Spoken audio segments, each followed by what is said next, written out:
Olá, meus amigos, sejam todos muito bem-vindos à nossa isolada de direito processual penal. Gravei um brevíssimo vídeo de apresentação em que eu falo sobre a isolada, o nosso número de aulas, os temas que nós abordaremos, falei aqui da estrutura, da dinâmica do nosso trabalho. Quem ainda não viu, aconselho que dê uma olhada nesse nosso brevíssimo vídeo de apresentação para que a gente possa aqui otimizar o nosso tempo e já começar aqui os nossos trabalhos. Para quem não viu o vídeo de apresentação, meu nome é Fábio Roque, nós teremos aqui 25 encontros de aproximadamente 2 horas, entre 1h40 e 2 horas, porque esses encontros serão divididos em 4 blocos que variam de 25 a 30 minutos. E no nosso primeiro encontro hoje, meus amigos, nós já vamos começar com um tema fundamental, que é o tema princípios do processo penal. Nós temos aqui também uma isolada de direito penal, abrangendo tanto a parte geral quanto a parte especial, e lá o nosso primeiro encontro também é sobre a parte principiológica, lá falando da parte de princípios do direito penal. E aqui a gente vai falar da parte de princípios do processo penal. Então, o que a gente tem a dizer sobre essa parte principiológica? Primeiro, eu quero te recordar, da mesma forma que eu fiz ao começar o tema princípios do direito penal, eu quero te recordar que no atual estágio de desenvolvimento da dogmática do direito, a dogmática jurídica, não há a menor dúvida de que os princípios possuem carga normativa, significando dizer que quando a gente fala em princípio, seja no direito penal, seja no processo penal, nós estamos falando de normas jurídicas. Nas outras áreas do conhecimento também, nas outras disciplinas jurídicas também, mas eu falei do direito penal e do processo penal porque é o que nos interessa aqui.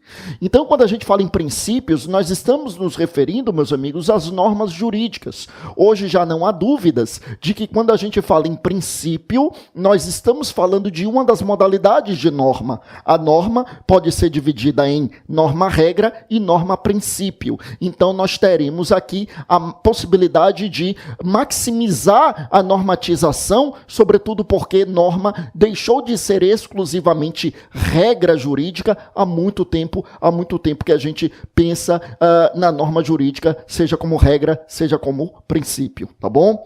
Vamos lá. Então, lá quando a gente falou dos princípios do direito penal, eu também fiz questão de frisar que os princípios do direito penal objetivam conter o poder punitivo do Estado.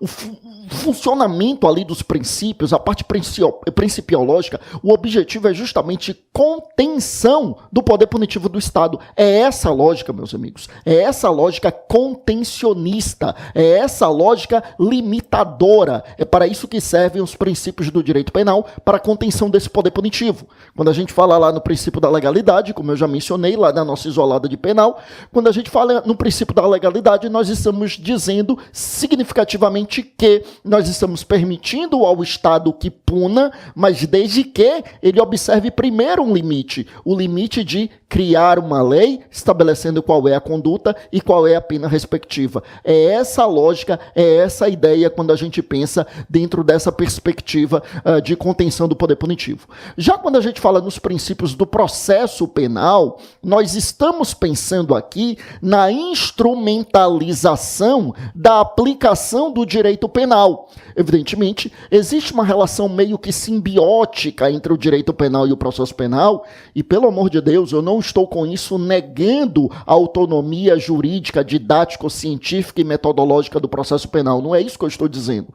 Mas quando eu digo que existe uma relação meio que simbiótica, é justamente porque, quando a gente pensar no processo penal, nós estamos inevitavelmente pensando no poder punitivo que é limitado pelo direito penal. Porque o processo penal é que permite instrumentalizar a aplicação da lei penal, das regras e dos princípios relacionados ao direito penal. Então, os princípios no processo penal têm esse caráter de instrumentalização, a instrumentalização das regras concernentes à aplicação do direito penal. Bom, dito isto, meus amigos, vamos trazer aqui um catálogo de princípios no âmbito do processo penal. Eu quero trazer aqui um princípio absolutamente importante. Claro que a gente sabe que nós não vamos falar em hierarquia entre os princípios, não dá para falar assim. Os princípios, inclusive, quando eles entram em rota de colisão, lembra que, como diz o Dworkin, né, os princípios eles se diferenciam da norma porque as normas são... Perdão, os princípios se diferenciam das regras, das normas não, porque princípios também são normas, mas os princípios se diferenciam das regras, como diz o Dworkin, né, o Ronald Dworkin, porque as regras elas são aplicadas em uma lógica de tudo ou nada. Quer dizer, regras colidentes, eu vou precisar afastar uma das regras para aplicar a outra regra. Aí a gente vai para aqueles critérios, né, de conflito de normas. Então, quando a gente para pensar, por exemplo, né, o critério hierárquico, então a norma superior derroga a inferior, o critério cronológico, a posterior derroga a anterior, o critério também que é o critério da especialidade, a lei mais específica afasta a lei geral. Então, aí eu estou falando das regras, né? A gente fala em conflito lá de normas, mas ali como norma-regra. Quando a gente fala do conflito entre princípios, nós sabemos que é possível harmonizá-los, é possível contemporizá-los, é possível que nós tenhamos uma situação na qual a gente não vai ter a aplicação na lógica do tudo ou nada. Então, de um modo geral, é no caso concreto que a gente faz essa ponderação para aplicação harmoniosa dos princípios, e por isso não dá para dizer que existe uma hierarquia principiológica. Todavia, indubitavelmente nós sabemos que, sob o ponto de vista acadêmico, existem alguns princípios sim que desfrutam de maior importância. Eu repito, dentro de uma perspectiva normativa, não. Eu não vou falar nessa hierarquia. Mas dentro do ponto de vista didático, dentro do ponto de vista teórico e, sejamos um pouco mais pragmáticos, dentro do ponto de vista daquilo que importa nos concursos, porque o objetivo aqui é realmente uma preparação mais densa para os concursos da área jurídica, né, que exigem o estudo do processo penal de uma forma mais densa, como eu falei lá no nosso bloco de apresentação. Então, dentro de uma perspectiva daquilo que é cobrado em sede de concurso, eu não tenho dúvida, meus amigos, de que existem alguns princípios que desfrutam de uma primazia. E eu vou começar por um deles. Eu vou começar pelo princípio da inocência, que é chamado por muitos de presunção de inocência. Eu já quero começar justamente com essa questão terminológica. Veja bem, meus amigos, a rigor, o que é que nós temos aqui? A maioria da doutrina trabalha com a expressão princípio da inocência ou princípio da presunção de inocência. Mas nós temos aqui algumas variações. Você pode encontrar a expressão presunção de inocência, você pode encontrar a expressão princípio da inocência, princípio do estado de inocência, princípio da situação de inocência ou ainda princípio da não culpabilidade. De um modo geral, no âmbito doutrinário, a expressão princípio da não culpabilidade, ela sofre uma certa resistência.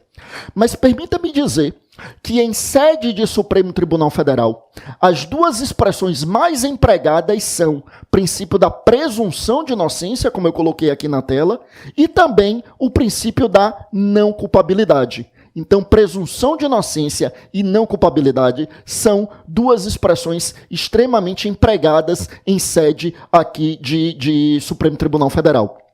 Então, por que a expressão não culpabilidade? Assim, há alguns autores que veem uma certa resistência, porque era uma expressão, por exemplo, utilizada pela doutrina italiana na época de Manzini, e Manzini era contrário ao princípio da presunção de inocência, adotando um argumento que era estatístico, né? Ele dizia, olha, se a gente parar para analisar, 90%, o percentual eu estou chutando, mas ele dizia assim, né? Com base nas estatísticas, você tinha 90% dos processos criminais vão terminar em condenação. Então, quando um sujeito é réu em um processo criminal, como é que eu vou presumir que ele é inocente se estatisticamente se demonstra que a probabilidade maior é de que ele seja culpado? Então, aí se trabalhava com a expressão de princípio da não culpabilidade. Então, na doutrina, há uma certa resistência à expressão não culpabilidade porque ela tem resquícios de um processo penal fascista.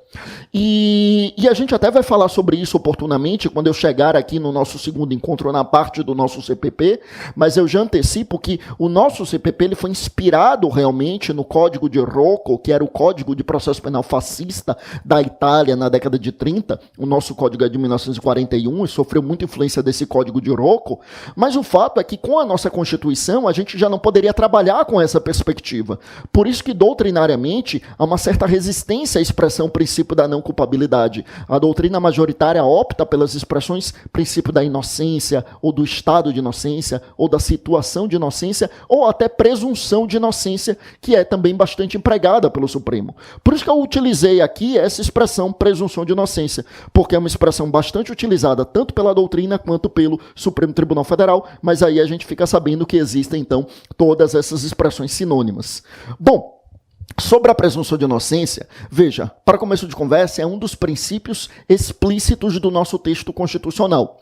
Lembre comigo que alguns princípios são expressos e outros princípios são implícitos. Isso vale para o direito penal, isso vale para o processo penal. Aqui eu tenho um dos princípios que estão expressos no texto constitucional, meus amigos. Eu estou me referindo ao artigo 5º, inciso 57 da Constituição.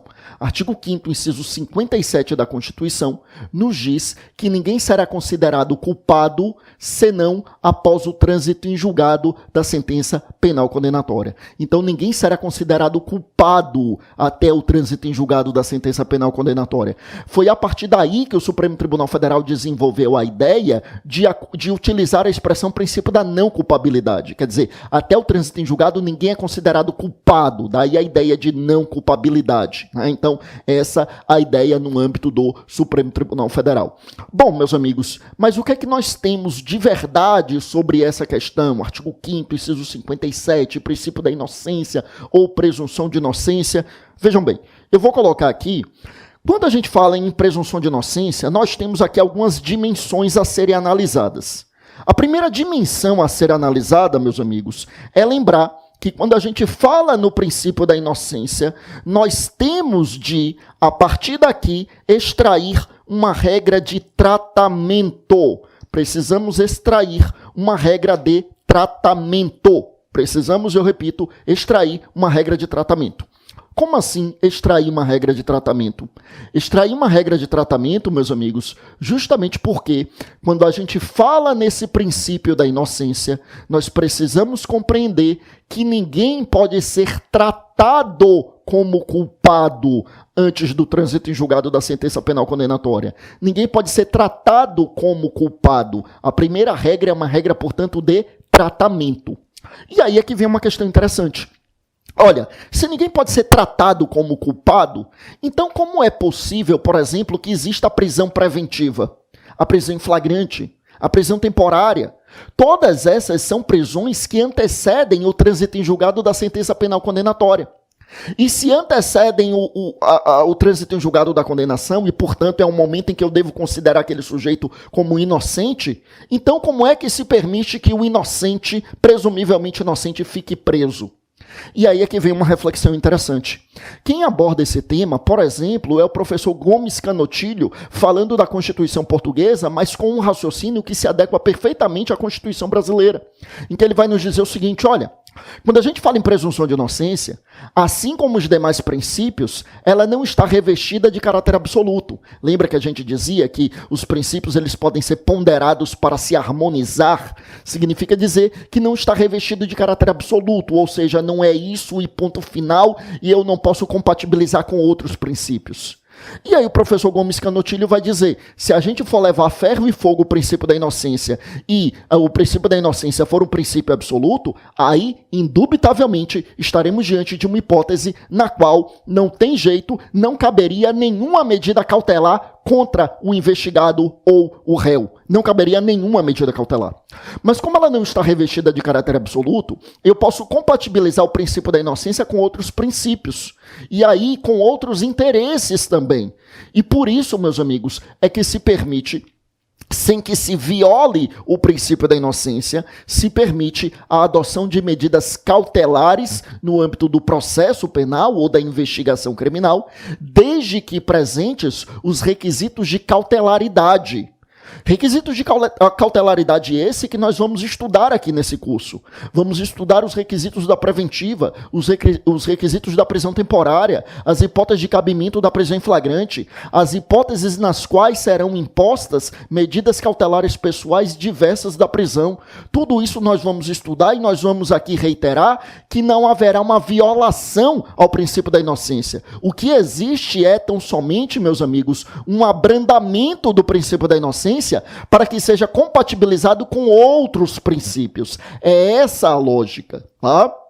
Então, é possível sim a imposição de medidas cautelares pessoais, incluindo as medidas de caráter prisional, desde que existam requisitos de cautelaridade no âmbito do processo penal ou da investigação criminal. Então, essa é uma primeira questão relacionada à questão de tratamento. Veja, uma segunda dimensão que a gente pode trazer aqui do princípio da inocência, meus amigos, eu quero te recordar, é que o princípio da inocência nos traz uma regra muito importante sobre a distribuição do ônus da prova no processo penal. Distribuição, eu repito, do ônus da prova no âmbito do processo penal. Como assim? O que é que nós temos em relação a isso? É que justamente por conta do princípio da inocência, o ônus da prova é do acusador. Justamente, eu repito, por conta do princípio da inocência, o ônus da prova será do acusador. Ora, se o sujeito não pode ser considerado culpado até o trânsito em julgado da condenação, significa dizer, portanto, que ele é inocente. E sendo ele inocente, meus amigos, indubitavelmente não é ele que precisa provar a inocência. Veja que eu já tenho uma presunção de inocência. Uma presunção, é claro que é normativa. Quando a gente diz que ele é inocente até o trânsito em julgado, obviamente a gente não está aqui falando de uma inocência fática. Estamos falando de inocência normativa. Ou seja, se ele é de verdade inocente ou não, a gente vai ver no final do processo. Mas até lá, ele não pode ser tratado como culpado. É essa a ideia da regra de tratamento e a partir daí é que vem a regra de distribuição do ônus da prova. Se ele não pode ser tratado como culpado, se ele deve ser tratado como inocente, não se pode exigir dele que prove a sua inocência. Então, volte comigo aqui para a tela, é por isso que nós trouxemos que uma outra consequência do princípio da inocência diz respeito à distribuição do ônus da prova, fazendo com que o ônus da prova incumba ao acusador. Então, por força do princípio da inocência, cabe ao acusador o ônus da prova. Lá na frente, quando a gente chegar no tema Teoria Geral das Provas, aí a gente vai voltar a isto, porque a gente vai ver que o CPP ele tem uma regra bastante peculiar. O CPP ele vai nos dizer, a gente vai ver no artigo 156, que o ônus da prova incumbe a quem fizer a alegação. Aí lá a gente vai esmiuçar essa discussão em torno do artigo 156 do CPP. Por enquanto, na parte principiológica, basta a gente ficar com essa ideia. A ideia no sentido de que, de acordo com o princípio da inocência, a distribuição das cargas probatórias aqui está atrelada ao acusador, ou seja, incumbe a acusação provar, tá bom? Volte comigo aqui para a tela, o que mais que nós teremos? Então, essa é a ideia em derredor do princípio da inocência. Meus amigos, o que mais que nós teremos aqui?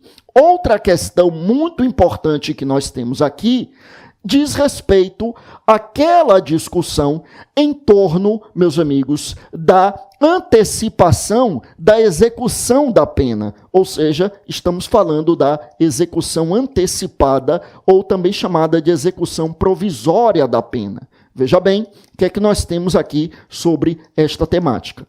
É que, veja, o Supremo Tribunal Federal discutiu muito, sobretudo entre os anos de 2016 e 2019, se seria possível executar a pena provisoriamente. Como assim executar a pena provisoriamente? A discussão é a seguinte, eu vou colocar aqui na tela para facilitar a nossa visualização. Imagine que o sujeito foi condenado na primeira instância, quer dizer, um juiz de direito condenou esse cara.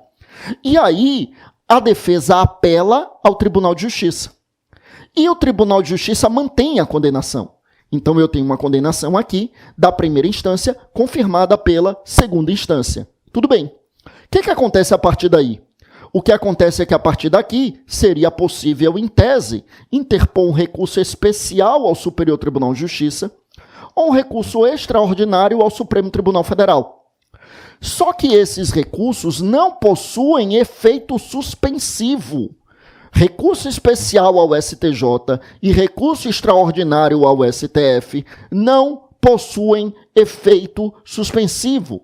E já que não possuem efeito suspensivo, é a partir daí que surgiu o debate. Surgiu o debate em saber, já que não possuem efeito suspensivo, seria possível já executar esta pena que foi confirmada pela segunda instância? Quer dizer, o recurso está rolando, então ainda não houve o trânsito em julgado da condenação, porque ainda está pendente o julgamento do recurso. Não transitou em julgado. Todavia, não transitou em julgado, mas, como eu dizia, não houve trânsito em julgado, mas estamos diante de uma hipótese na qual os recursos que estão pendentes não possuem efeito suspensivo, ou seja, não suspenderiam os efeitos do julgado, os efeitos da condenação nas instâncias ordinárias. E aí, caberia, então, executar provisoriamente a pena? Até 2009, o Supremo dizia que sim, que poderia executar a pena provisoriamente. 2009, o Supremo mudou de ideia, disse que não, porque executar a pena provisoriamente, ou seja, executar antes do trânsito em julgado da condenação, não poderia, porque violaria o princípio da inocência. Aí, em 2016, o Supremo mudou de ideia de novo. O Supremo mudou de ideia de novo em 2016, no julgamento de um habeas corpus, o habeas corpus 126292. O Supremo voltou atrás e passou a dizer de novo que caberia executar a pena provisoriamente, ou seja, executar a pena antes do trânsito em julgado da condenação. Cito um exemplo que todo mundo conhece, porque todo mundo vai lembrar, porque passou na imprensa imensamente. O caso do ex-presidente Luiz Inácio Lula da Silva. Foi condenado na primeira instância da Justiça Federal de Curitiba. A condenação foi confirmada pelo TRF da 4ª Região, que é a segunda instância da Justiça Federal. A partir daí, a defesa interpôs recurso especial ao STJ e recurso extraordinário ao STF. Esses recursos são interpostos concomitantemente. A gente vai lembrar disso lá no final do nosso curso, quando chegarmos na parte de recurso. Estava pendente o julgamento dos recursos por parte do STJ e do STF, mas o TRF da 4ª Região autorizou a execução provisória da pena. A defesa impetrou um habeas corpus no STJ, impetrou um habeas corpus no STF, e o STJ e o STF mantiveram o permissivo para que se executasse provisoriamente a pena, e ele foi preso com execução provisória da pena. Lembrando que eu estou citando o caso do ex-presidente, porque foi o caso que mais teve repercussão na imprensa. Mas, juntamente com ele, foram inúmeros réus no processo penal brasileiro, entre esse período de 2016 e 2019, que foram recolhidos à prisão sem que houvesse o trânsito em julgado, porque era o entendimento do Supremo na época. E aí, em 2019, o Supremo Tribunal Federal, no julgamento do mérito de 3 ações declaratórias de constitucionalidade, quais sejam as ações declaratórias de constitucionalidade de números 43, 44 e 54, aí o Supremo Tribunal Federal entendeu, o Supremo voltou atrás, entendendo que não caberia a execução provisória da pena. Ou seja, somente seria possível executar a pena se houvesse o trânsito em julgado da condenação, tá? Porque senão isso, no entender do Supremo, violaria o princípio da presunção de inocência. Só para a gente entender, meus amigos, aqui o que nós estamos falando é de executar a pena privativa de liberdade. Para executar a pena privativa de liberdade, depende do trânsito em julgado da condenação, foi o que o Supremo confirmou em 2019. Todavia, vamos lembrar que nada impede que o investigado ou o réu sejam presos desde que eu esteja falando de uma prisão cautelar. Ou seja, desde que eu fale de uma prisão temporária, que somente é possível na fase de investigação, desde que eu fale de uma prisão preventiva, que seria possível na fase de investigação, na fase de processo, na fase de recurso. Então, um réu, nesse momento em que foi condenado pela segunda instância, então ele não tem como ficar preso? Ele tem como ficar preso, desde que existam os requisitos da prisão preventiva. O que não pode, disse o Supremo, é que ele seja recolhido à prisão pelo só fato de haver um título condenatório não transitado em julgado. Aí Aí não, aí seria prender sem que a gente tivesse condenação transitada em julgado, que permitiria a prisão-pena, e sem que tivesse requisito de cautelaridade prisional, que permitiria a prisão cautelar. Aí é que não pode. Tá? Volte comigo para a tela. Então, por força desse princípio da inocência, princípio importantíssimo, nós temos essa situação. Temos aí a primeira dimensão do princípio da inocência, que é a regra de tratamento. Ele não pode ser tratado como culpado, como nós dissemos.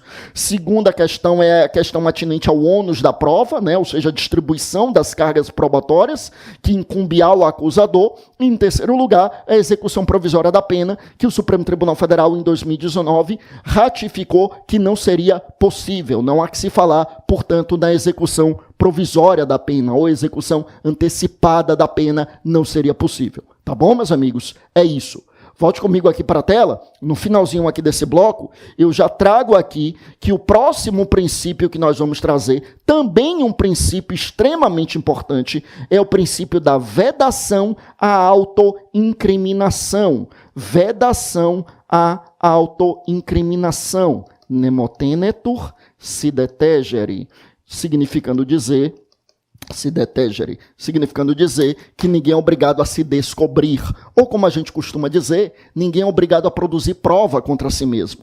É esse o tema que a gente vai ver daqui a pouco ao começarmos o nosso segundo bloco. Então, no nosso primeiro bloco a gente tratou do princípio da presunção de inocência, a partir do segundo a gente trata então do princípio da vedação à autoincriminação e traremos já outros princípios também. A gente já volta. Vamos lá.